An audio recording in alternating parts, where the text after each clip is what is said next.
Section 1. You will hear a woman phoning to inquire about exhibition information. First, you have some time to look at questions 1 to 4.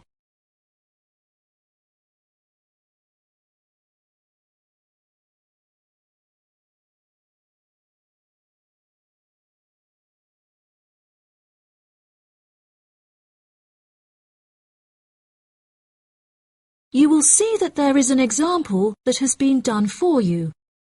On this occasion only, the conversation relating to this will be played first. Good morning. You're through to the events coordinator at the Birmingham City Council. How may I help you? Hello there. My husband and I are interested in purchasing tickets to the automobile exhibition, but I couldn't find many details about it on your website, and I was wondering whether you could provide me with some more information. Does it open in June? The purpose of calling is to purchase tickets, so purchasing has been written in the space.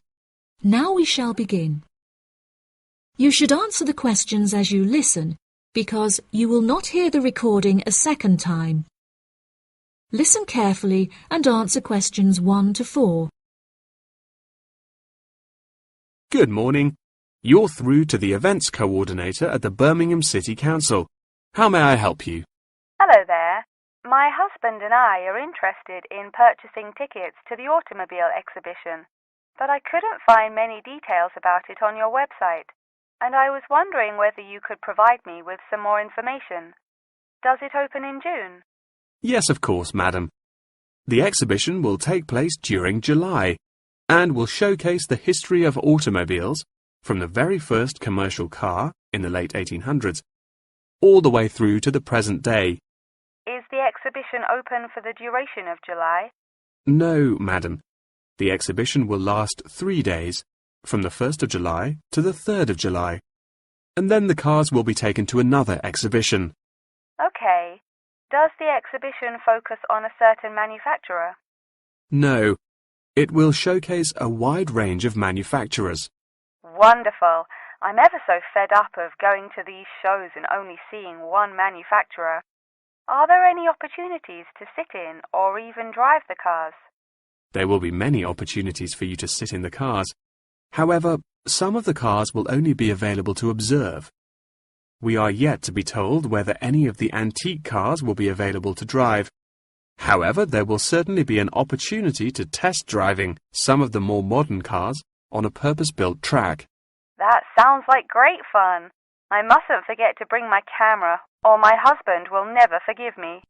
I'm afraid to say that cameras are actually strictly not allowed to bring into the exhibition.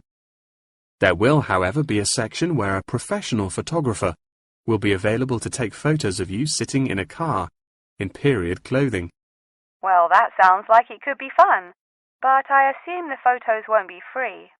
On the contrary, one free photograph is included within every ticket, but each photo after this will cost £5. Before you hear the rest of the conversation, you have some time to look at questions 5 to 10.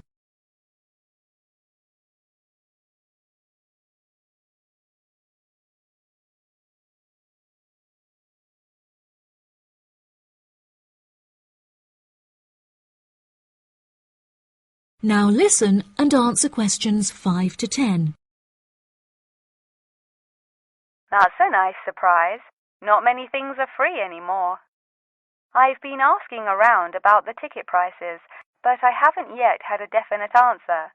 Is it correct that the tickets are £100, whether you buy them now or on arrival? I'm afraid not. If you buy the ticket in advance, the price is £110, but it's £165 on the door. Oh, goodness. I suppose I'd best pay for them now then. Is it possible to buy tickets from you now over the phone? Yes, of course, madam. I'll transfer you to the box office manager, Mark Edgeworth. That's EDGEWORTH.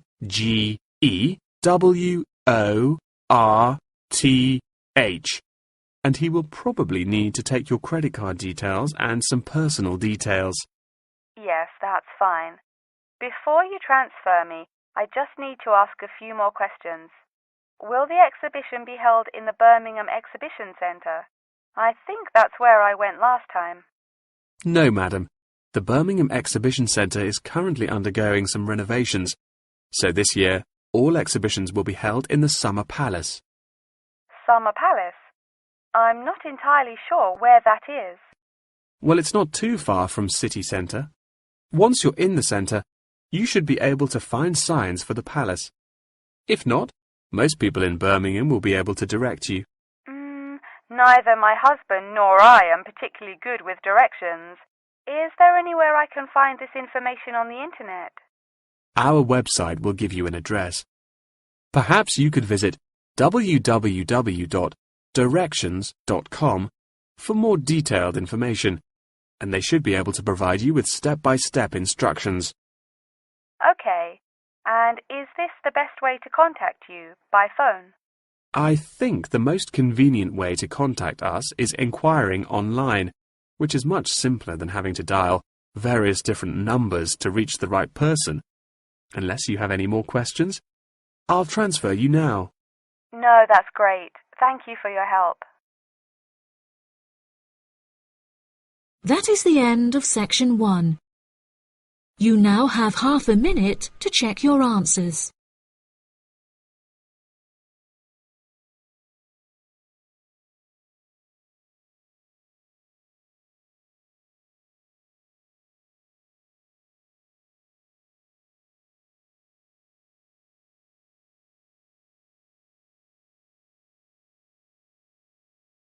Now turn to section 2.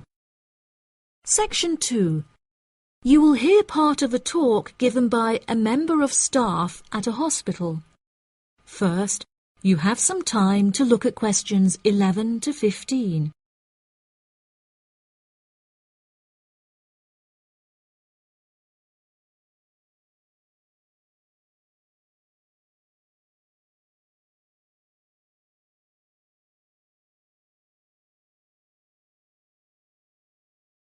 Now listen carefully and answer questions 11 to 15.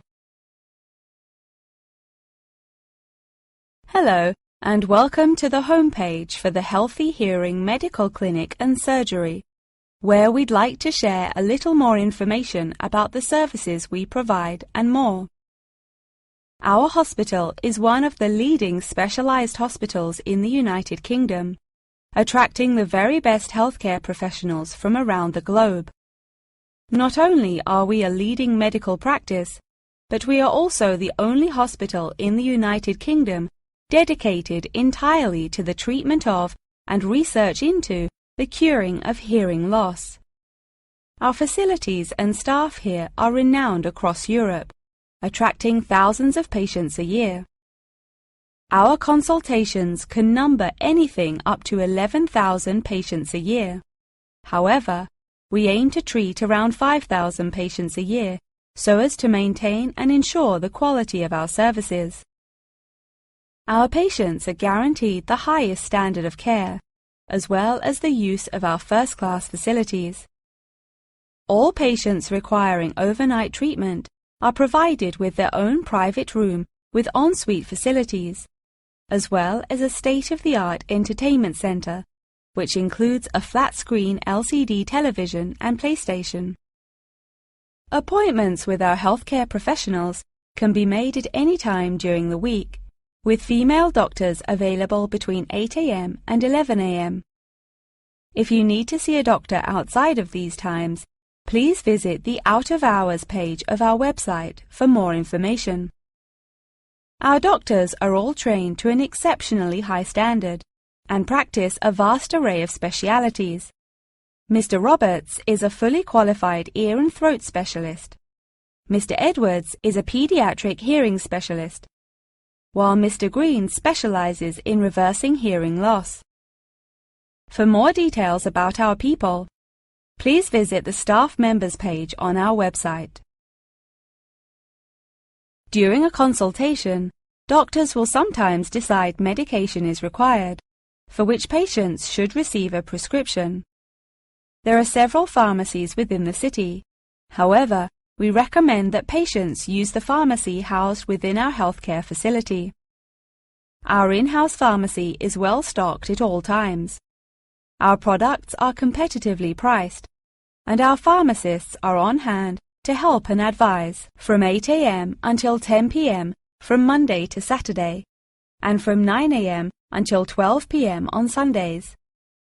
If you require any help outside of these hours, please see our out-of-hours page on the website. Since the Healthy Hearing Medical Clinic and Surgery also functions as a teaching hospital, we aim to provide our students with every opportunity to expose themselves to medicine in practice. Therefore, we would like to encourage our patients to give their consent for a medical student to attend their consultations. If our patients are not comfortable with this, there will be a form at reception where patients will be able to opt out. Before you hear the rest of the talk, you have some time to look at questions 16 to 20.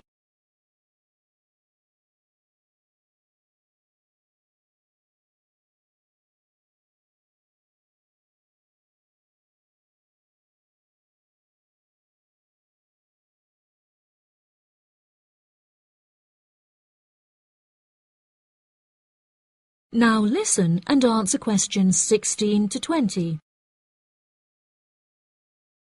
Now, please look at the map I've given you of the Healthy Hearing Medical Clinic and Surgery. For those not familiar with our practice, reception can be found through the main door at the end of the corridor. If your consultation is booked with Mr. Green, you need to go through the main door and turn right by the nurse's desk, and his office is at the end of the corridor on your left-hand side. If you need to alter any of your personal details, please visit our secretary at the Office for Medical Records, which you will find next to the therapy room. If you're awaiting surgery, please first check in with reception before taking the first door on the right after you enter the clinic. Finally, in the event that you feel disappointed with any of the services we have provided, or have any further questions, please locate our manager's office, which can be found near the Office for Medical Records and between two closets. If you have any more questions about the Healthy Hearing Medical Clinic and Surgery, please do not hesitate to contact us on 01 256 111 111. That is the end of section 2. You now have half a minute to check your answers.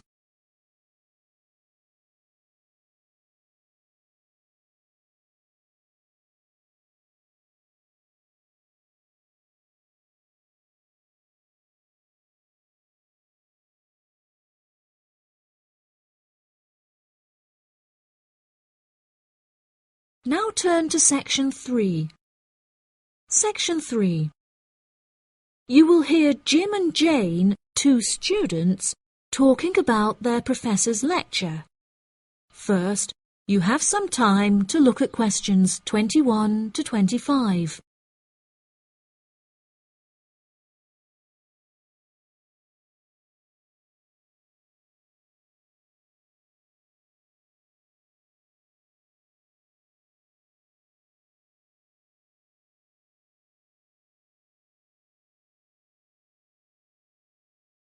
Now listen carefully and answer questions 21 to 25. Jane, what did you think of Professor Morgan's lecture? I don't know about you, but I find it incredibly difficult to believe that light influences the environment as much as he says. I've never seen any journal articles, websites or anything that verifies his arguments. It's stupid. On the contrary, I've seen a great deal of research supporting his argument from a wide range of renowned scientists. Have you looked at the recommended textbook listed on the course outline given to us at the beginning of the semester? All the information is in there. Perhaps you've just been looking in the wrong places. I never look at the course outlines. I have so many loose sheets of paper I tend to lose anything I'm given by the end of the day. What's the textbook they recommend? And where can I get it from?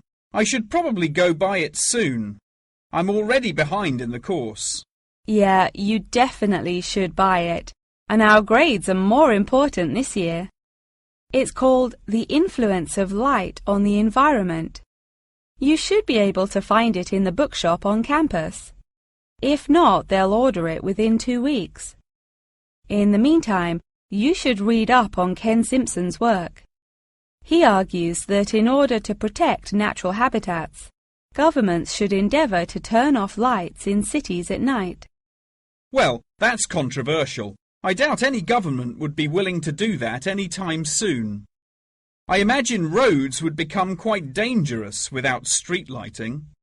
For this issue, Dave Kepler suggests they could just replace the existing lights with more environmentally friendly bulbs. They could even install solar-powered lights. That way, roads will be more eco-friendly while maintaining safety. Although I guess they wouldn't be particularly effective in colder countries, especially during the winter. That's quite a good idea, actually. The price of solar power is supposed to be on par with electricity within the next few decades, and it was on the news this morning. I've also heard that, according to Sharon Gray, in countries with more sunlight, insect-eating animals tend to be smaller in size. Since there are fewer insects, and the remaining insects produced a smaller number of eggs. Yeah, I think I read somewhere that sunlight also has a negative effect on the quality of water, but I'm not sure I believe it. In many hot countries, particularly developing countries, there is a lot of water pollution caused by factories rather than sunlight. Nevertheless, Maria Jackson says that in direct sunlight, the surface of the water becomes more translucent. Therefore, it affects the amount of sunlight that aquatic insects can absorb. Not much research has been undertaken to prove Jackson's theory, but it seems to have been widely accepted anyway. I've never heard of that. I'll have to look it up on Google. The only other theory I've studied is Barbara Swallow's study on how declined insect population adversely affects the frog population. Not that I'm complaining. I hate insects, especially spiders. You have arachnophobia? I never would have guessed. Didn't your brother have a pet black widow spider? Yes, he did, and I hated it. It escaped from its cage once, and we never found it. I had nightmares for months. Before you hear the rest of the conversation, you have some time to look at questions 26 to 30.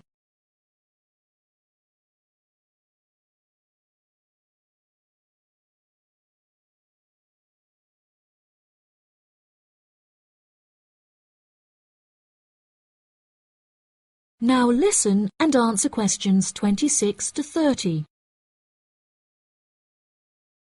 Okay, now I'm getting goosebumps. Let's change the subject. What's your stance on natural and artificial light? Honestly, I'm not sure it makes much difference which one you use. Species will die out either way. I think the real argument we should consider is global warming and protection or replacement of finite fuels. Solar power provides us with an incredible opportunity to replace electricity, and governments should definitely increase spending on research in this field. The theories discussed in our lectures, like Simpson's and Gray's, are so vague and lack proof, so I don't understand why we even study them. I see what you mean. I don't like learning unsupported theories for exams, and I'd rather spend my time learning something else. For example, I'd be much more interested in studying the animals in safari parks than researching migratory birds, particularly the effect of tourists on the quality of life of animals. As we know, Every year thousands of visitors will drive in their own vehicles or ride in vehicles provided by the facility to observe freely roaming animals. Yeah, that would be really interesting. Especially those animals living in more tropical countries like Borneo. Following on from that, I want to study how bringing animals over from foreign countries to put in our zoos affects their life expectancy. For example, do you remember when China sent pandas to Edinburgh Zoo? Apparently, one of the pandas became depressed, but it was never explained why. To me, obviously, you can't take an animal out of its natural habitat and put it in a cage on the other side of the world. It just doesn't work. That is the end of section 3. You now have half a minute to check your answers.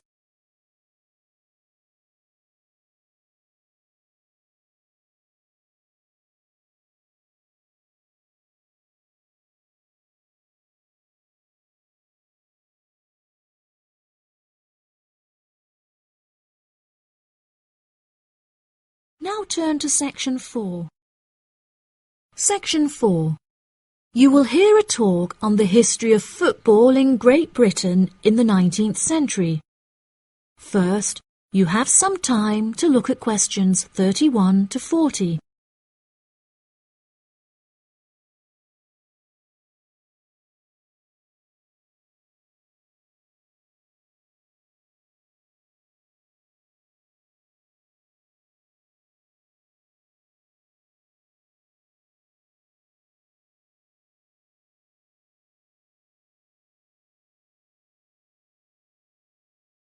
Now listen carefully and answer questions 31 to 40. Great Britain is often hailed as the home of football, with talented players travelling from far and wide to play for teams in the English Premier League, one of the most popular football leagues on the planet. Today we are going to take a look back to the 19th century Great Britain, in an attempt to trace the evolution of the beautiful game, as it is now known. Prior to the 19th century, the game featured a wide variety of local and regional adaptations, which were later smartened up and made more uniform to create our modern-day sports of association football, rugby football, and Ireland's Gaelic football. Even up to the mid-19th century, Shrovetide football, or mob football, was still widely practiced. According to the rules of mob football, there were no rules. A player could legally use any means whatsoever to obtain the ball, such as kicking, punching, biting, and gouging, with the only exceptions being murder and manslaughter. These games may be regarded as the ancestors of modern codes of football, and by comparison with later models of football, they were chaotic and had few cooperation. Towards the latter end of the 19th century and moving into the early part of the 20th century, however, there appeared a newfound emphasis on moral values in football. Perhaps a more modern example of this can be seen in John Terry's suspension as England captain, following reports of his infidelity to his wife. Furthermore, as mob football died away, there grew a greater concern for players' health and general well-being, with many clubs affording their top players access to frequent medical checkups and treatment. Despite the presence of Great Britain's unique state-funded National Health Service, football clubs are still seen today, providing team members with state-of-the-art healthcare facilities, with the top clubs even housing their own specialist doctors and physicians.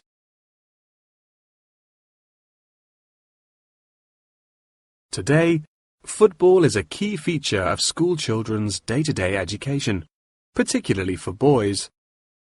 With the help of football associations, all schools in the UK are boasting their own football teams. This mainly comes as a result of pressure put on schools and the government by concerned parents, who felt that football education taught their children valuable lessons and indeed vital life skills, such as teamwork, and a drive to succeed. Nowadays, many of the UK's top football clubs provide training facilities and outreach programs in an attempt to educate the nation's aspiring youths. As I previously mentioned, it was only during the 19th century that football in its uniform concept truly began to emerge, with footballers previously playing according to their own versions of the rules. However, it was not until the early 20th century that different players actually began to play according to these standardized rules. Prior to the 19th century, football was played by all the major English public schools, including the likes of Eton College, Winchester College, and Harrow. In 1848, there was a meeting at Cambridge University in an attempt to lay down the laws of football. Present at the meeting were representatives of each of these major public schools, whom each brought a copy of the rules enforced by their own individual school's rules of football. The result of the meeting was what is now known as the Cambridge Rules, thereby uniting the rules from across the country into one simple document. However, the Cambridge Rules were not liked by all, and a new set of rules, Thring's Rules, compounded in the book The Simplest Game, became commonplace among dissenters. Across the country, improvements in infrastructure and public transport had a knock-on effect of dramatically increasing attendance to football games. Football quickly became a social event where spectators would meet friends, drink tea, and chat about the good old days. As football became more and more popular, it was decided that more money should be invested in maintaining the quality of pitches, amongst other things, and there was even talk of installing seating for spectators. However, the question of who was to foot the bill quickly became a divisive issue, with many believing that the government should fund football's development as a national sport. But in the end, the onus fell upon Britain's local and regional football clubs for the funding and development of the Football Association. They became responsible for the upkeep of football grounds, began to pay their best players a small salary, and organised competitions against other local and regional teams. And there began England's Football Association, or the FA, as we know it in its current form, the governing body of football in England. As the FA continued to grow and accumulate greater wealth, it was able to attract more and more talented young men from across the country, before finally accepting professional talent in the early 20th century. Today, football is played at a professional level all over the world. Millions of people regularly go to football stadiums to follow their favourite teams, while billions more watch the game on television or on the internet. That is the end of section 4. You now have half a minute to check your answers.